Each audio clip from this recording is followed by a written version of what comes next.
welcome everybody, and welcome our very, very, very special guests, the amazing and probably the most requested guest from all the Scream films currently would be JP Jones, the prop master. How are you? I'm great. Thank you. Thank you. That was a big introduction. It is true. I see your name pop up, and oh, it's unbelievable how many fans you have that you probably don't realize. It's when you start these things, you have no.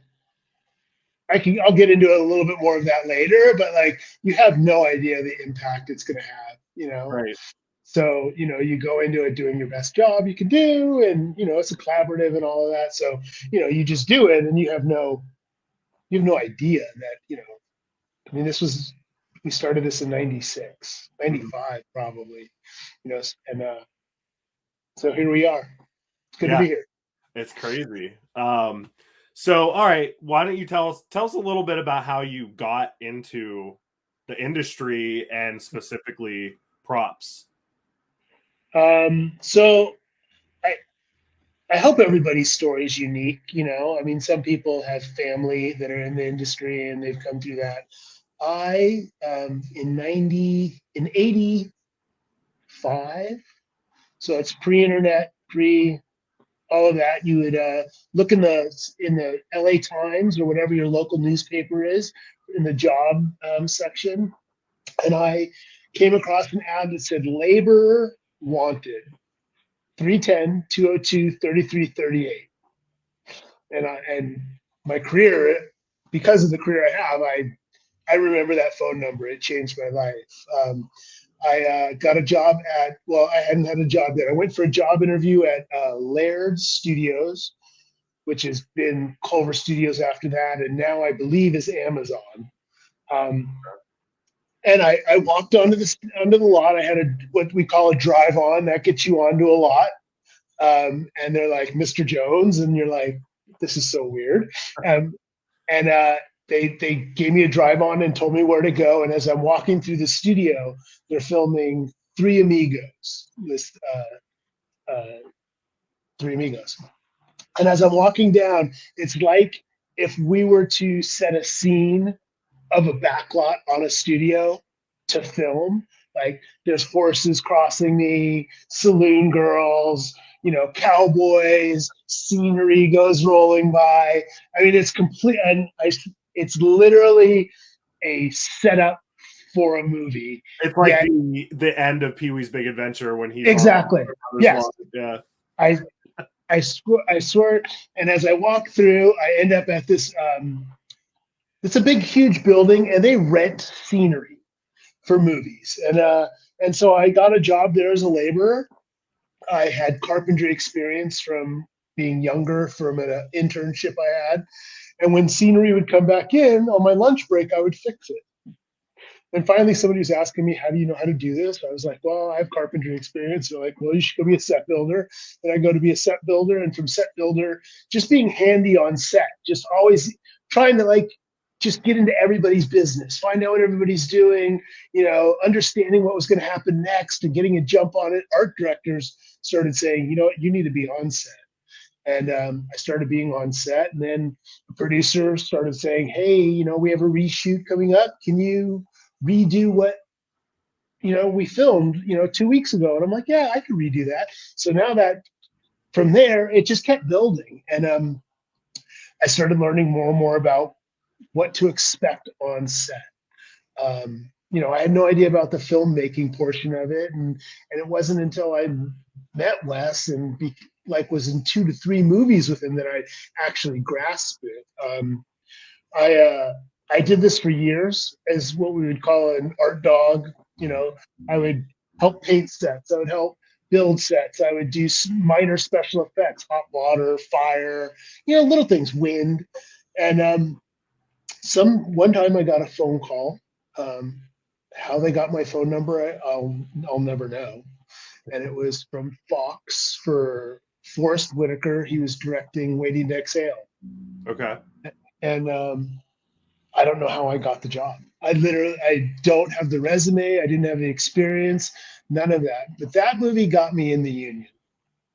Um, Years before that, just to take one step back, prior to that, I had one of these art directors that I was working for got his first feature film, and he wanted me to be one of the art dogs. I said no. I was trying to move up at that point, and he said he would get me on with the property department. And I said yes.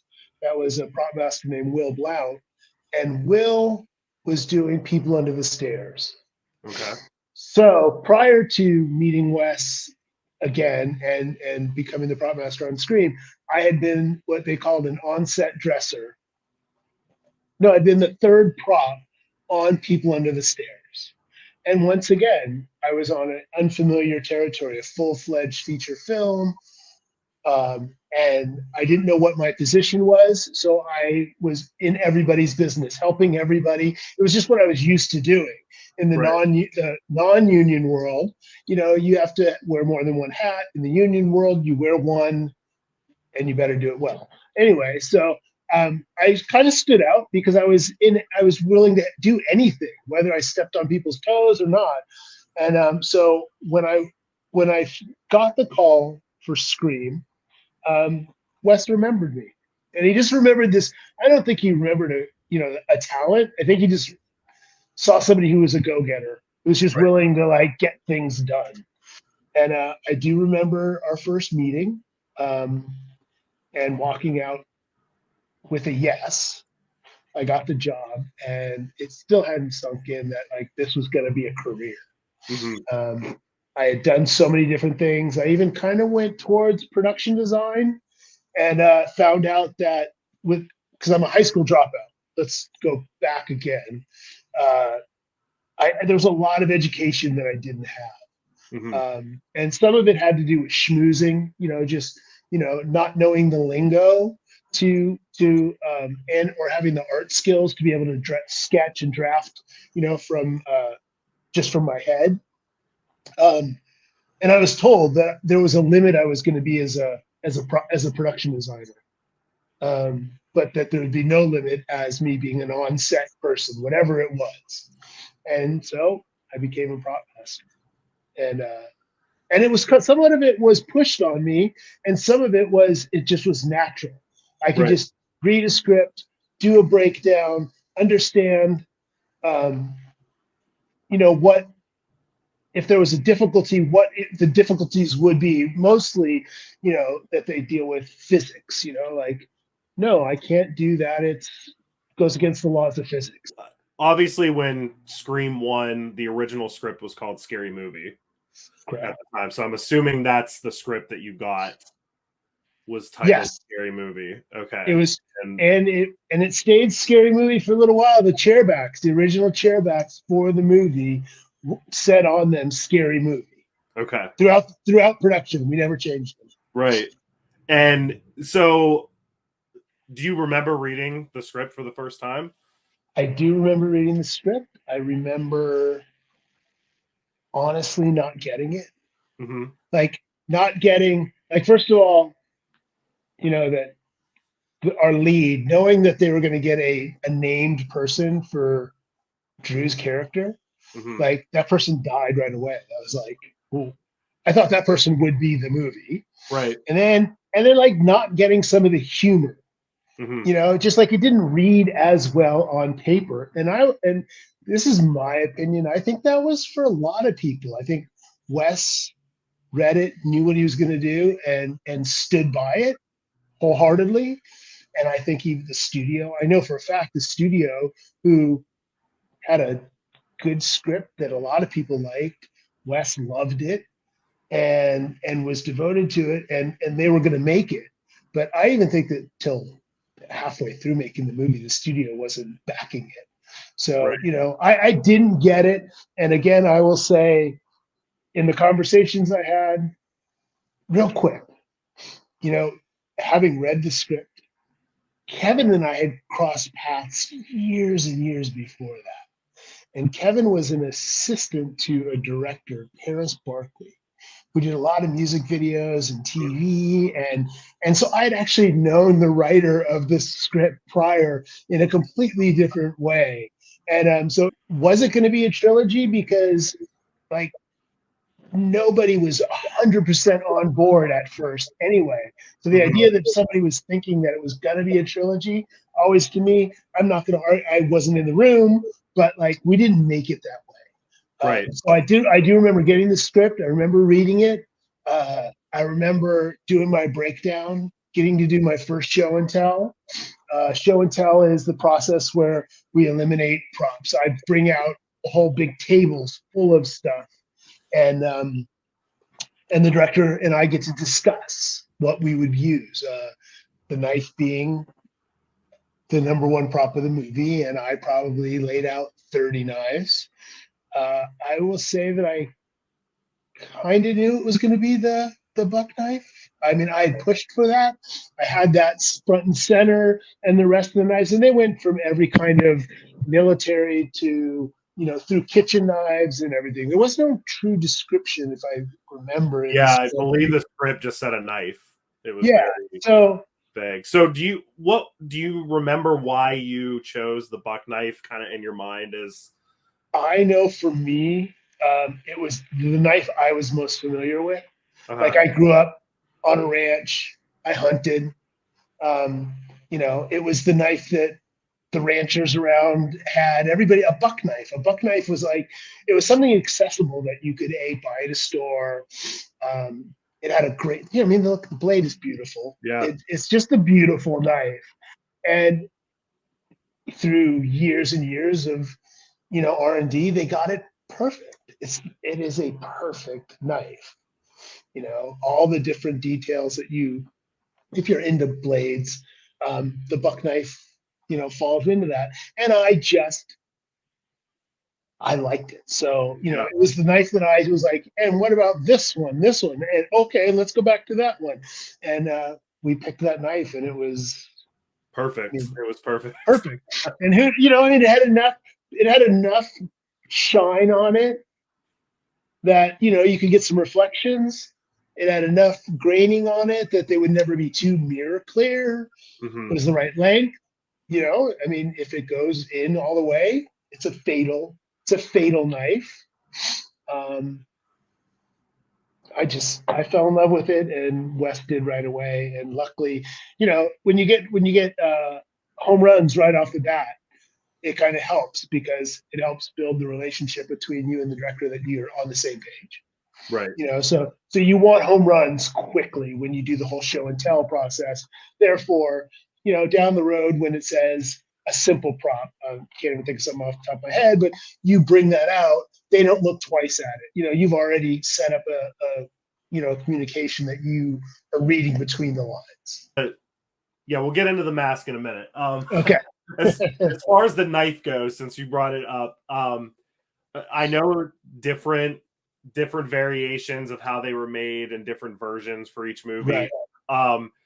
It's my understanding, correct me if I'm wrong, if you remember this, in the original Scream, the hero knives, it was an actual buck knife that was dulled. There were what we always try to do. So what we always try to do is what we build is once we have a knife, one prop, we build a kit. So, and a kit would always consist of one real buck knife, one dulled buck knife, one aluminum. We make an aluminum shape of that knife because it's just a little bit safer than a steel version. Like you can't get an edge on the aluminum. So you can get an edge on steel. So when you say, a fight scene is going to be super dull, but you need it, it can't bend, somebody's going to put their hand on it, whatever. So then you have an aluminum. And then one is none. So you never have just one aluminum. It might get lost, bent, stolen. So you have two of those. So now you have a real dull, two aluminums, then two half. Then we go halves or even 3/4, depending what it is, just a little, the blade goes in the shoulder. We may want to do just 3/4 of the blade. Then we go half the blade, quarter of the blade, just the handle. Then you do retractable. And so, doing a retractable is an interesting science because usually the blade is thicker than the handle. You need the blade to be able to go inside itself. Mm-hmm. So you have a blade, then you build a shell so the knife can go inside the shell. But you're limited back to physics. If you want to be in props, you have to understand physics and you can only get with a spring and everything, the knife to go in 3/4 of itself within that limit. So what we did was, since your hand is always on the handle, we built a box where the handle was a big box, but we just glued the grips back onto the handle. We cut them in half and glued them on so that we could get 3/4 of the whole blade into the handle, and it went into that little box. It was kind of clunky, and but it worked great. You can buy a version of it at a toy store today. Right. A retractable knife. That is what we made. And I'm going to bring a picture up on the screen. Okay. Tell me, I believe this is the retractable from Scream 1. Okay. Tell me if this looks familiar. Yes. And you can actually see that the handle, inside the handle and around the handle, is wider than the actual handle itself. Yeah. And you can see that, like, right in the what we call a blood groove. These have blood groove, but honestly, like, would a blood groove work on such a thin, small blade? I don't know. That's right. But it's a blood groove. I mean, come on, that's what they call it. Anyway, so you can see that the blade goes a full halfway in on a retractable. Yeah. Because there's still mechanisms inside the handle for the spring portion. And if you really got close on a retractable, you would see that the tip never went into here. You'd see the tip went there and the handle went in. But in that motion, it works well. And I think I used retractables up through Scream 4. Yes. By the time we got to Scream 4, visual effects were better.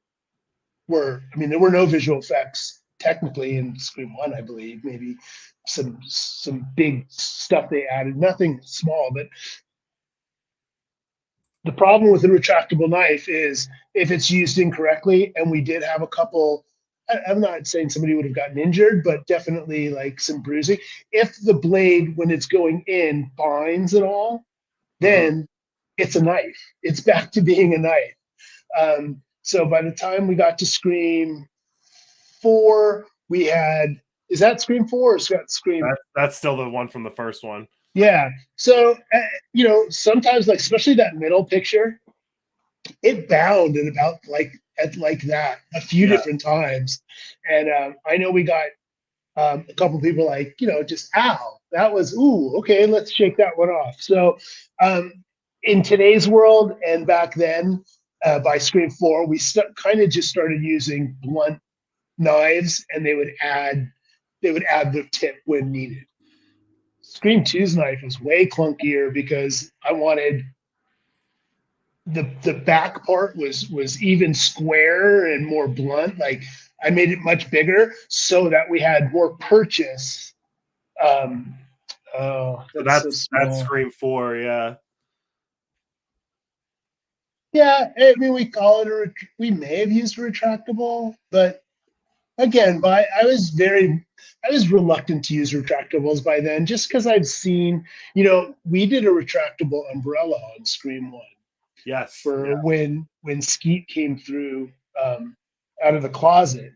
And the thing about that was it only had like this much movement, but with holding it this much, you had 10 times the force. Okay.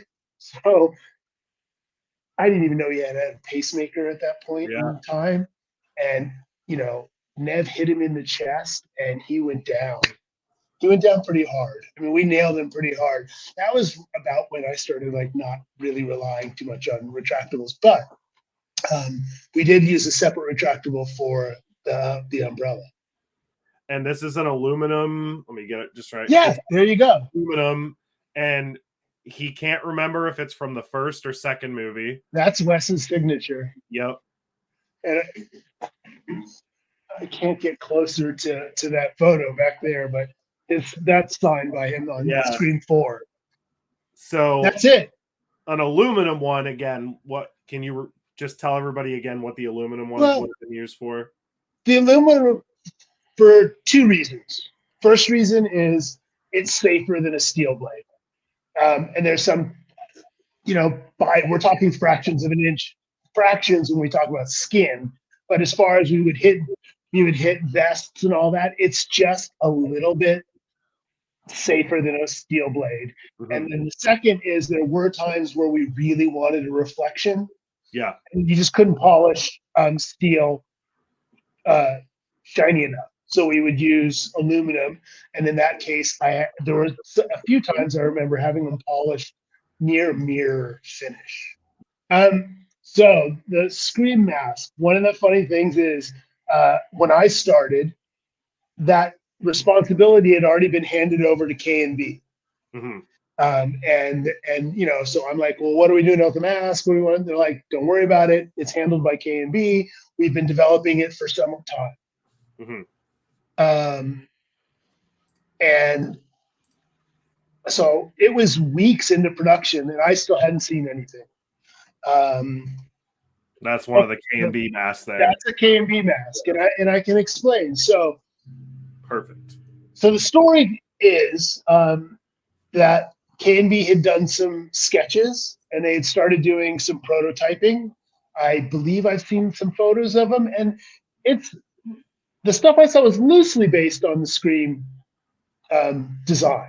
Mm-hmm. This is where the one thing I don't understand is like some of these sketches were based on that, but yet they hadn't found the actual Scream mask yet. Okay, right. So just stick with me. So during a location scout, Mary Ann Madalena found the mask hanging on the kid's bed in the room. She pointed out to Wes, and Wes is like, "That's it." And they borrowed it from the lady who owned the house, and K&B went to see. Now there was just one, and nobody knew if it was sold in stores or whatever. K&B went on to design their own version of that so that A, the studio would own it, and B, we needed multiples. We needed a lot. And part of the problem is that you can see that one's made out of a foam rubber, or even a plastic, but it's thick and it's definitely not translucent at all. And it just so happened that the mask that came off that they originally found was perfect. And Wes just was like, I want to use this, but we only had one. And so I was looking at it one day towards the end of prep, and I was examining it and I saw Fun World on it. And I called Fun World. I believe they were in Jersey. I looked them up. Again, pre-internet, so we're like calling 411, like operator. And I found Fun World, and the guy was like, I don't care. Here. I was like, well, can you send me a box? He's like, I'll send you 50. So he's going to send me a box of 50. Go back to that photo. Can you go back? Yeah. So we hadn't received them yet the day we're filming the scene that you just showed. We're already filming. We're probably a week and a half into filming. The masks haven't shown up. Henry Winkler right there is about to cut the mask up with scissors. Mm-hmm. So basically, real quick, so if I understand it correctly, at this point, you've already gotten permission to use the Fun World mask, but because you hadn't received the box, you were filming with the K&B. Correct. Okay. Correct. So probably that means we filmed the house, Drew house, mm-hmm. and maybe whatever was happening at the high school, because we filmed the interior of the high school. It was a built set. The exterior was a location. The And I'll get back to that because there's a little bit of a story there that helps, my career and my relationship with Wes that happens about that. But so on the day we have this mask, I'm checking. Even back then, FedEx was just barely getting 1 day, 2 day tracking. You couldn't track. If you tracked, you had to track over a phone, and they weren't very accurate. And I remember sitting there with one person at the loading dock, waiting for this box to come in. We're filming. I have K&B. I have 4 or 5 hero masks, and then maybe 6 that were bad, that just would never have made it on camera. But Henry Winkler was going to hold it in his hand and cut it with scissors. So I line them up 1 through 10, bad as number 1, best is, and number 11 would have been the hero mask that we had borrowed. Henry gets it, cuts it with the scissors, throws it down. Now we have 9 left. We go through, I'm going to say I was into the only having maybe 2 more of the hero K&B masks and the hero mask when the box of masks showed up. And so I would have been out of mask. And if we had filmed for another hour, if it had gone through that, there would have been a whole nother story to talk about. But because they showed up on that day, we were able to bring them in. We did very little alterations to them. There were 2 versions of that mask at the time that Scream was 95, 96. There was one with a black shroud and there was one with a white shroud. Do you recall if the mask that was originally found was a white or black shroud, or if the masks that you received were white or black shrouds? My memory would say black. Okay. But I can't. I'm not 100% on that. I do remember we were able to use the mask out of the box for that scene. Okay. So it must have had a black shroud. Okay. And then, but it was small and it didn't have any straps or any way to like make sure it held tight. So I do remember us having to put shrouds on that. Mm-hmm. From the Fun World one. Again, it was a long time ago. Yeah, so that's what I remember. I remember Marianne found it. Wes, she was sitting next to Wes. One of the 2 found it. They picked it up. They loved it. K&B got a photo of it, started doing sketches. Some of the sketches were far off. I don't know if you've seen them. Yeah. Your producing partner showed me some photos of them. And it really came down to the material. The material that was poured from Fun World was technically glow in the dark, kind of translucent rubber. And the K&B ones were a foam latex. And they just didn't, again, like the knife was perfect, the mask out of the box. We had to color in a little bit on the eyeballs. And actually the mouth and the nose were too shiny. So we would dull those down a little bit. Do you remember what process you used to dull them down in the first one? First, it was, honestly, it was this mortician's wax. Okay. And so mortician's wax came in a little can like this, about yay big, with a top on it. And it literally is mortician's wax. It's white person flesh colored. Flesh colored, Anyway, so it was a pinkish tone, and you would just take a scoop out, warm it up a little bit, and they could use it to fill in holes or scars or any of that. And they could add makeup to it. We would use it for whatever we could. I always carried a can of it in my kit because if somebody said, "Hey, there's a glare on something," you could just rub that wax on it and it would take off a glare or a hot spot. And so I remember on the day just like grabbing a little paintbrush, going in there and fixing it.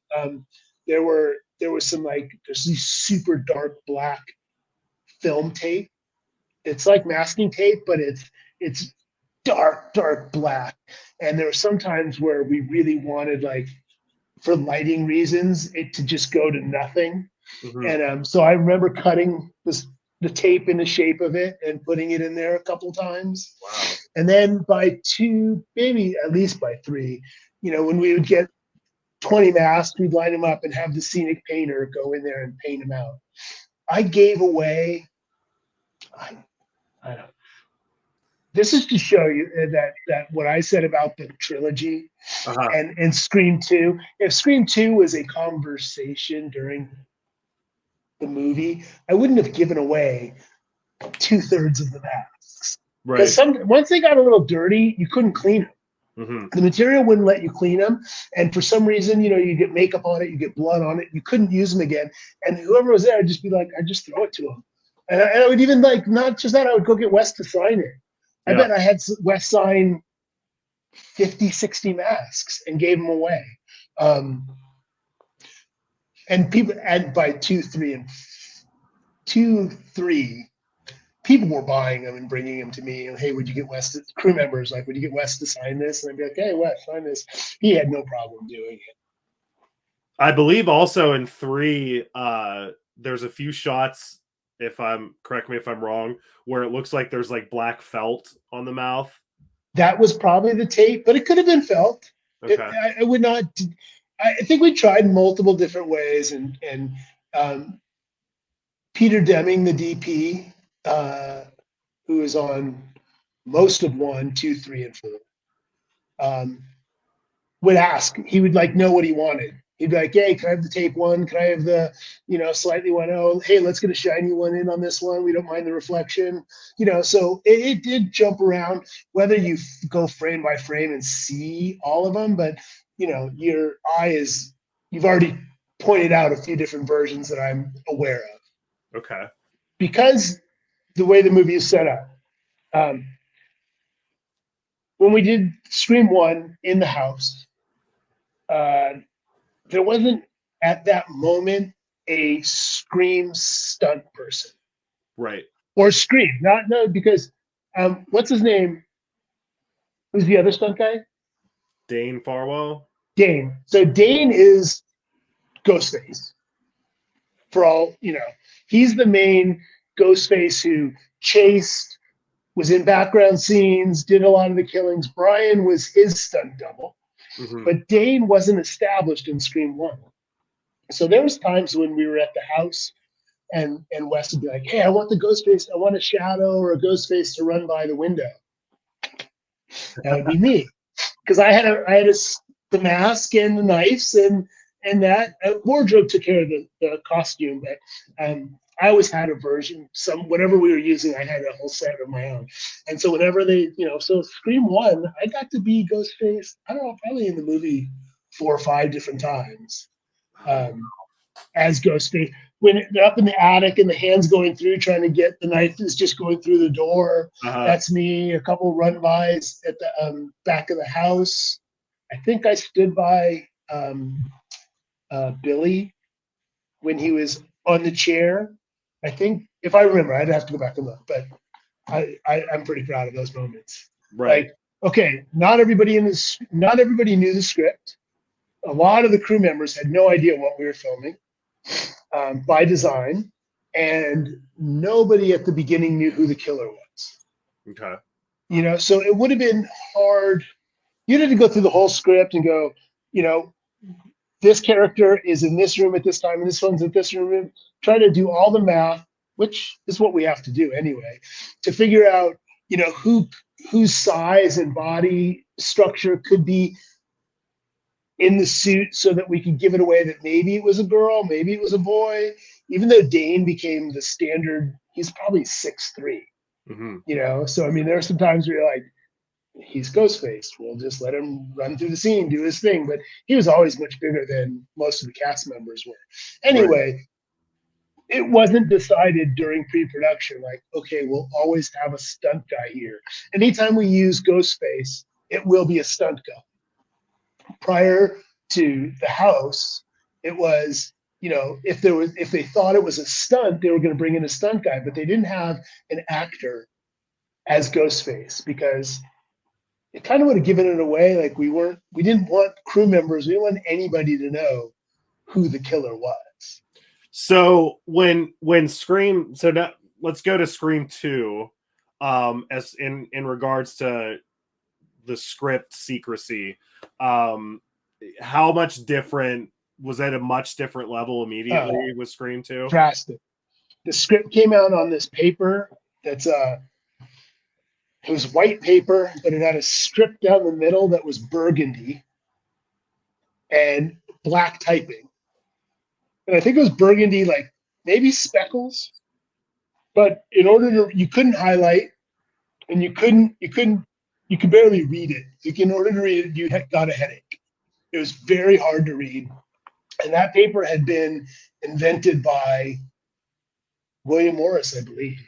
One of the tobacco companies had invented this paper, so you couldn't Xerox it and make a copy of it. And that was, we were one of the first people. Now we have all kinds of locked PDF, blah blah blah, so you can't read or copy scripts or anything. But back then we didn't have that, and they were very afraid of the script getting out. So the first problem was you could barely read it, and then anyway, yeah, that was my first reaction to the second movie. It was like we went under a whole new level of security of not knowing who the killer was. I wish I knew all of this back then. I mean, I would have kept masks. I would have kept voice recorder. I would have kept, knives. I would have done all that. I had no idea. I was still so young in the industry, and I was just having so much fun. Yeah. And it was a game. I wouldn't call myself a filmmaker back then. I was, this guy. Now, like as a filmmaker, I see the value monetarily and emotional and feelings about props and how people view them. Back then, I was having the time of my life. So did you keep anything from any of the films that you know of? Uh-oh. He's got something. I have my crew badge. That's awesome. That from the second one? Yeah. Screen the second. That's awesome. I have my crew badge. From that one. Number 22. I kept nothing. I didn't know. Even if I did, like if you said you liked it, I gave it to you. Right. I'm like, oh, here, look at this. Oh, I love that. Oh, here, you can have it. And I just gave away. Obviously, plus the studios go and sell a lot of the stuff in bulk. Once the movie's locked, they don't want to store it. They don't know really that there's going to be a third one or fourth one. They're just like, look, we can't. Storage is expensive, so they'll just sell it. So you never really know where something came from. But. The main thing I wanted to ask you about was it another mask nightmare again when you are struggling to read the script, but you read in the script that the opening scene takes place in a movie theater where you have like hundreds of extras that are dressed as Ghostface? Was that like oh gosh, like we're gonna need so many masks? Yes, obviously you read that and you know it. Fun World again by this point had at least one, if not two Halloweens, in their bank account worth of sales. So they had no problem sending us. And even if we did pay cost, I don't remember, but I had hundreds and hundreds and hundreds of masks then. But we used we had to redo those masks. We had to paint them with this super, super, super high density glow in the dark paint. And if you really looked at them close, you could see the stroke marks on them. But we had to paint, so we went back and had to that's probably what I had the template for. We had to, go in and paint each mask out with this green glow in the dark paint. And then the mouth was like almost so they had a marker on it to like dull it down. And what I've come to, I guess in my head, figure out watching the movie is those are the theater extra masks because you can almost see it in the close-ups that the mouths have like something painted on it and the face has something painted on it. That's exactly right. So the theater BG masks, I probably, let's say I got 200, I probably went through and only like of 30 of those kept them as heroes because the factory wasn't that great. The factory, um, they were different. There were a lot of different ones. I mean, the molds weren't coming out that well. So anyway, so we would go through every time we'd get them. We would grab the mask, we'd count them out. We'd grab 5, 10, 20 of the best. Plus, we had to redo the shrouds. The theater ones were probably. I believe that's one of the theater ones there because it has the strokes on the mouth and everything. I will say yes. And you can see also up here, there's like a white substance all around the edges of the mask, like on the cloth. Yeah, so we probably painted that one with the glow-in-the-dark paint. So that's a frame grab. Sorry, it's so small. Oh, that's all right. From the bathroom, right before what's his name got stabbed in the head. Omar Epps. Omar, which was me stabbing him. That's me on the left, and that's Dave Diamond, the boom operator, on the right. Wes put a lot of people. Wes did that a lot. You are one of the urinating Ghostface in Scream. I'm a urinating Ghostface. So you stabbed Omar Epps. That's interesting. Yes. Yeah. How did that? What was the mechanics of that? It was a rig. So there's a rig on one side of one side of the door, and for whatever reason, it just technically it was easier for me to do it than special effects or whoever was there. So I was the lucky stabber. There were quite a few. I told you. I already was in Scream 1. I chased Courtney through the music room in Scream 2. Wasn't it? Anyway. Wow. And that's probably why I did it, was just because it wasn't on some sort of a mechanized rig that they pulled a lever and it went through. I just probably held it. And that's the good thing about Wes was very logical. That's where a lot of directors get away from themselves. So I brought up physics a few times. Wes stuck to physics. Like if it couldn't work in real life, we would find a way that it could work in real life in order to make it simple. How do you simplify everything? And so me standing there and probably just pushing the knife through the wall was the easiest, fastest way to do it. And that's how we did it. And since it was a knife, I had the pleasure of doing it. Yep. There's the Scream 2 theater costume. Scary. Now, were you responsible for finding those plastic knives? Yes.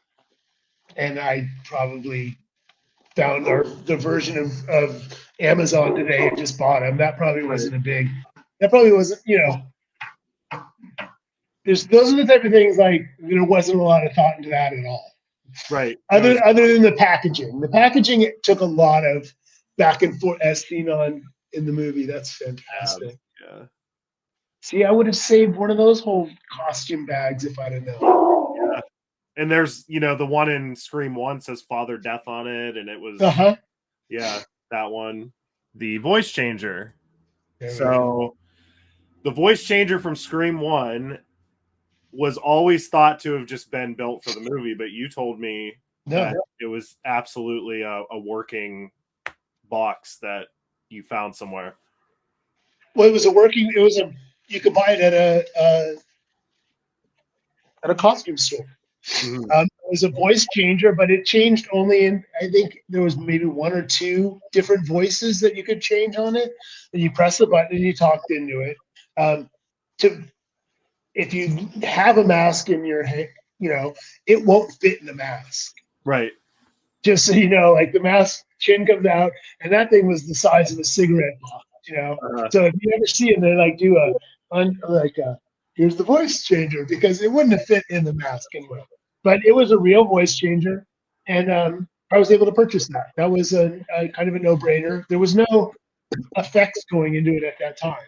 Right. But by Scream 2, was it? We were able to do the voice on the computer and download it to a fake little CD. Mm-hmm. The CD went into the voice changer, and then it had the lights that did go up and down. So we did get a little more advanced in Scream 2, but that one for Scream 1, that was just a toy you could buy at the store. And yeah, that's from Scream 3 there. Is it Scream 3? Yeah. Okay, so that was built by a company called Neotech. They were like at the leading edge of what we would call high tech props back then. Because like if you realize inside the red glass are LED lights. LED lights at that point in even 2000, whatever it was. I mean, they had just actually when we started that, they showed me a board where they had just been able to get the diode to be able to make different colors.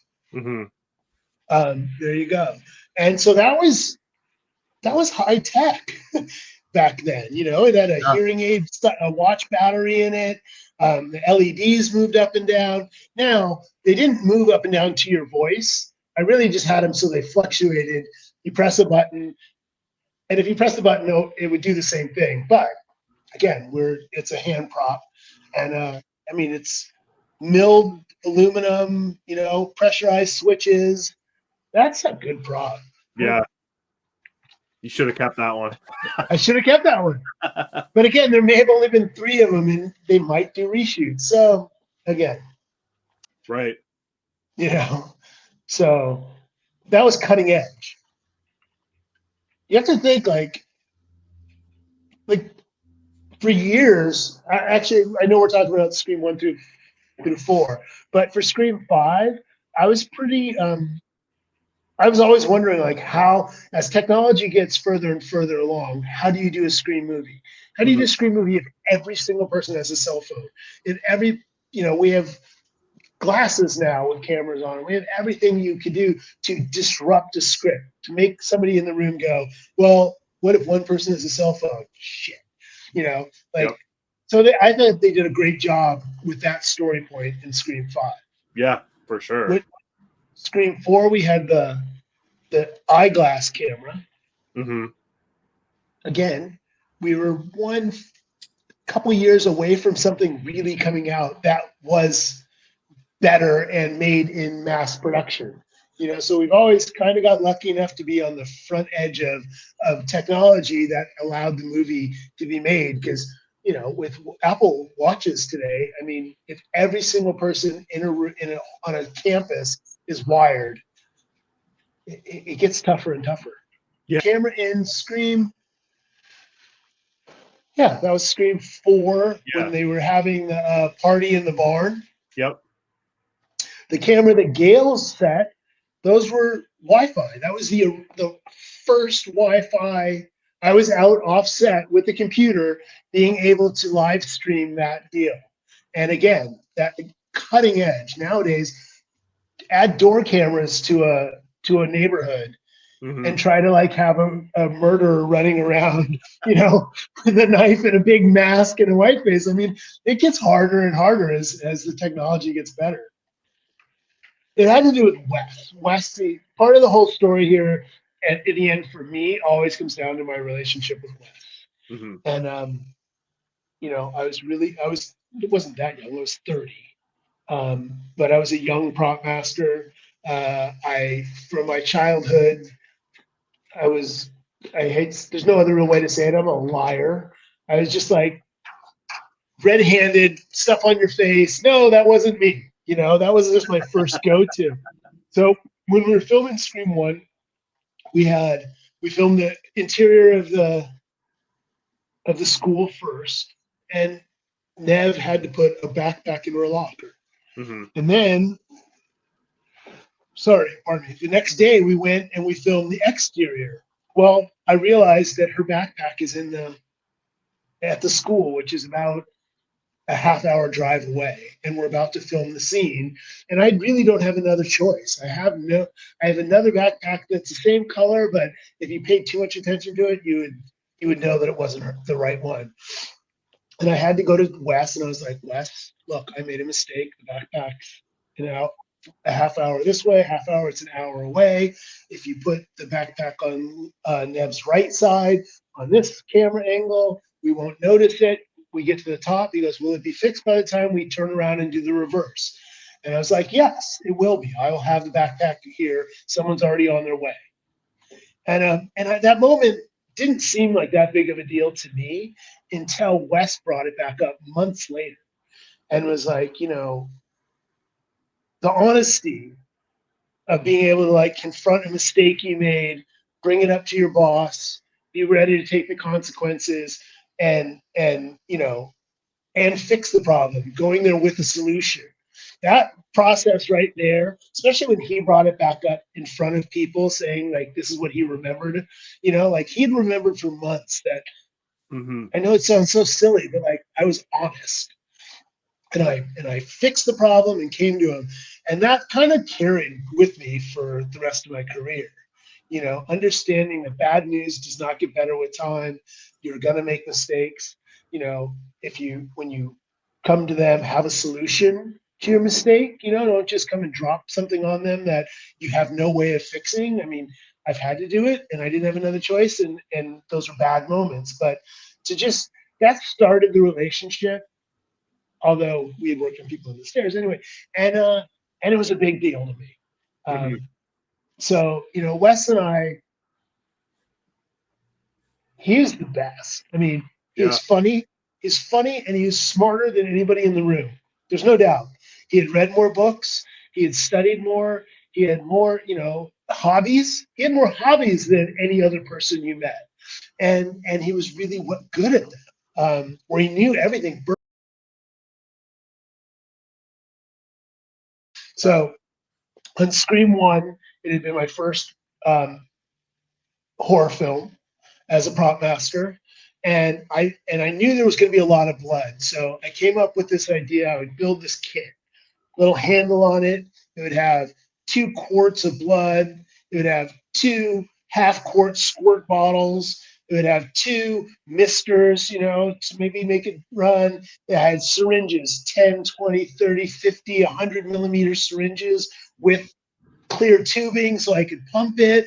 I mean, I thought of every instance of how blood could be used in a movie, and I built it into this kit. And I was like so proud of that kit, you know. And so we were at the house, and it was one of the first puddles of blood. And Wes is like, "Hey, we need blood on set." And I come running in with my kit, and I plop it down. I'm like, "Where do you want the blood?" And he just looks at me and he's like, "Where's the gallon?" And I'm like, "Oh shit."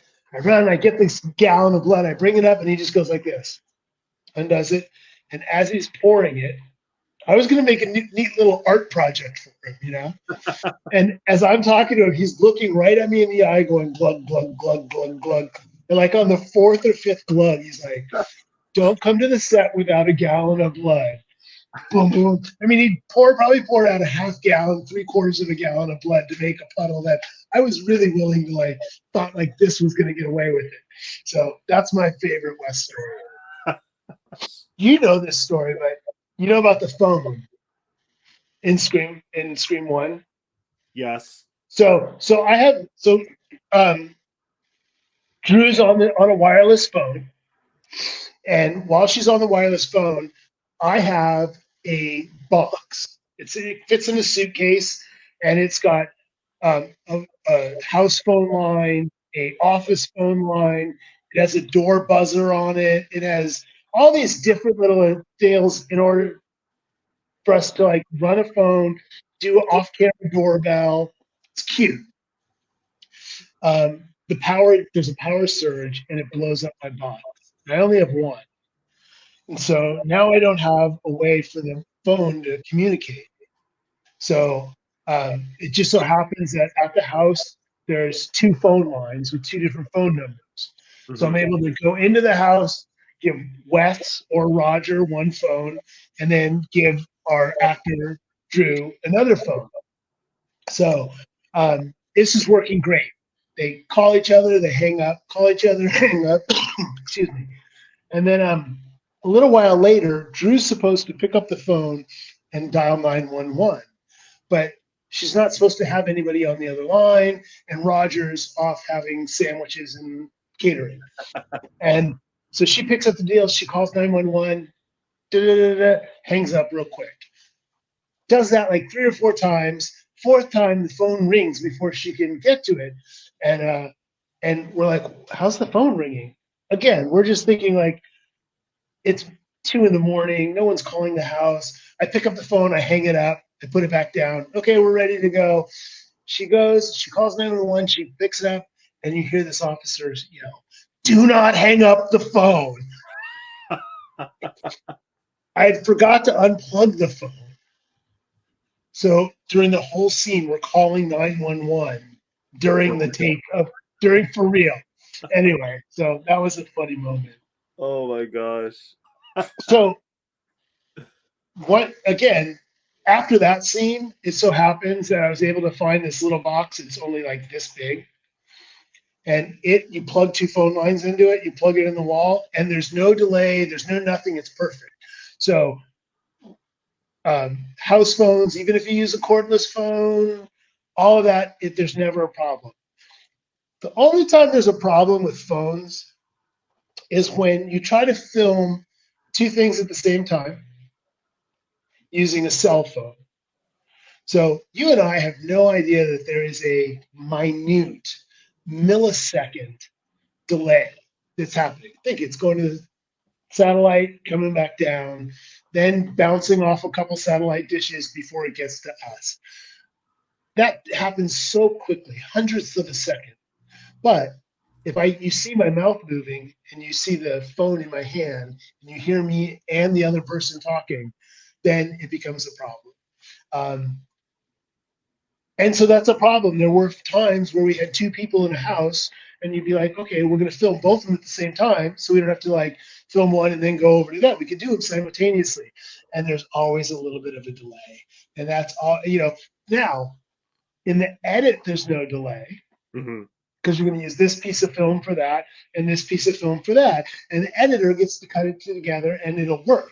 But if you're sitting there watching the monitors while you're filming, there's a delay and it's very frustrating. And you'd have to explain to him, like, there's going to be a delay. Don't worry about the delay. It won't happen in the edit, but it's going to look like it in real life. Right. I'm going to ask you a question. Yeah. Especially like looking at your background there, Uh-huh. obviously, and knowing that like there's hundreds of people, thousands of people, tens of thousands of people who feel the same way about this movie, about Scream, and it's like, and I don't even know how your age, but it doesn't. It seems like you would have been second generation of people who saw it in the theater, or saw it. Did you see it in the theater? Yeah, I actually saw it. I was 13 when it came. I was his age when it came out. Okay. Yeah. And it had this impact on you, and it's just amazing because I didn't come to this as a filmmaker, young guy. I'm going to make movies when I grow up, and you hear stories about people who are in the position I'm in who like made films as a little kid and was always collecting movie stuff. And I had none of that. So when I talk to people like yourself, I'm always just curious about like, of all the different movies out there, like what was it about this movie that became so iconic and grabbed you and made you such a fan? Yeah. So at the time I was already just a massive movie fan and a massive horror fan. And I loved all of Wes Craven's movies. He was one of my favorite directors. So when he had a new movie coming out, super excited, went to see it. If you remember, the trailers for that movie were done really well because didn't really show the mask, didn't really give away too much. Nowadays a trailer is like a short version of the movie. Right. Like exactly. Boom. And so you just didn't really know what I was in for. And the opening scene blew me away. It was super scary. Wes directed it brilliantly, brilliantly. It's still scary. And a lot of the dialogue too, it was the first time I had watched a horror movie where the characters in it existed in a world where all these other movies exist. Like they're actually talking about Friday the 13th. They're talking right. Nightmare on Elm Street. So then it brings this extra dose of reality to it where you're going, oh my gosh, they know they're in a horror movie, kind of like they've seen all these movies. So you have characters that kind of remind you of yourself. I just thought, I don't know, it just knocked it out of the park. Like the ending was shocking. The killer reveal that there was two instead of one. Skeet Ulrich faking his death at the end, making you think my mom's gonna be so mad at me. All that stuff, yeah. It just instantly, and of course the look of Ghostface, that mask is so, it's almost like it became instantly iconic. Like that's what everybody wanted to be for Halloween the year after Scream came out. It was like, I want to be the guy from Scream. I want to be the guy from Scream. Who knew? I have one more story. Oh, the boyfriend. The boyfriend. Steve, yeah. So he's strapped in the chair and he's already dead. He's got guts hanging out. He's strapped to this chair. And the way K&B made it is he's actually strapped to the chair. So when we wanted to move him out, we just pick up the chair and we move him out. It was all one piece. You couldn't really take it apart or just pull the body off. You had to take the whole thing out. So that night after we film it, I remove it, even though it was K&B's thing. I don't remember. It was in my truck, in my trailer, and it stayed there for the rest of the remaining of the filming. We're wrapping, and they only have a couple crates of stuff. So they're like, JP, can you take that back to LA for you? And I'm like, sure. So I take it to LA, and you have to understand, so Los Angeles is here. There's a big mountain, and it goes over that to the valley. Burbank is about, let's just say 30 minutes away. Their shop was 30 minutes away from the prop house that I was wrapping the movie at. And they called and asked, hey, can you bring that over? And I was like, yeah, sure, no problem. So I take the chair and him, and I put it in the back of my pickup truck, and I strap it down. And at the last minute, I'm like, I'm not going to cover it.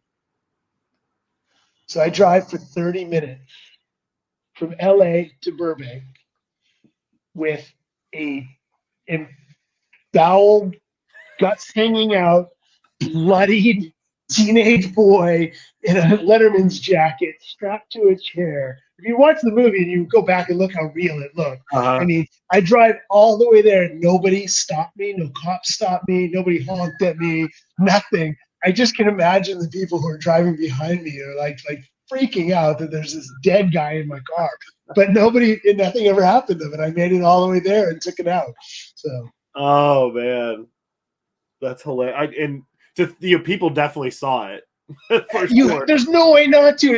I had a bright red Ford F1 pickup truck with this dead guy in the back strapped in. So, I don't have the vocabulary and the poetic way of describing the magic that it is, and that it is just a job too. It's put food on my table. It's given my family, some benefits in their life, and we're well paid and we work hard. If there's anybody from the film industry that you hear complain, don't talk to them again. Really, I mean, honestly, it's a blessing to work in the film industry, and I've been blessed to work with pretty damn good people who I consider filmmakers, not just technicians or so. And, luckily I get to do it for another 10 years. And I have kids. My kids work with me now. Oh, wow. I have kids who are in the union working for me now. And, who went on the set when Sky came to Scream 1 when he was 1. Wow. A 28-year-old with a baby now was on the set of Scream when he was 1. So it's been a long time. That's insane. All right, that about wraps it up, everybody. Want to thank JP Jones for joining us and giving us his time and his knowledge. So thank you guys. Thank you, JP, for joining us. Thank you. Thank you a ton. Let's hope that Nev comes back for one more. Yes. And maybe they can wrap it up then, but I'd love to see that lady on camera again. That would that would bless my heart. We didn't talk about her today, but again, she carried the show for five of this, four of the five. Am I getting it right, or Five of the six. five of the Five of the six? six. Excuse me. And again, talk about another person who got their ass kicked on a daily basis, bruises underneath those costumes, sore voices from screaming every scene at as high as she could for every take. Wes demanded that you acted with your voice, and she gave everything she could. So let's hope she comes back and have a good day. All right. Thank you. All right.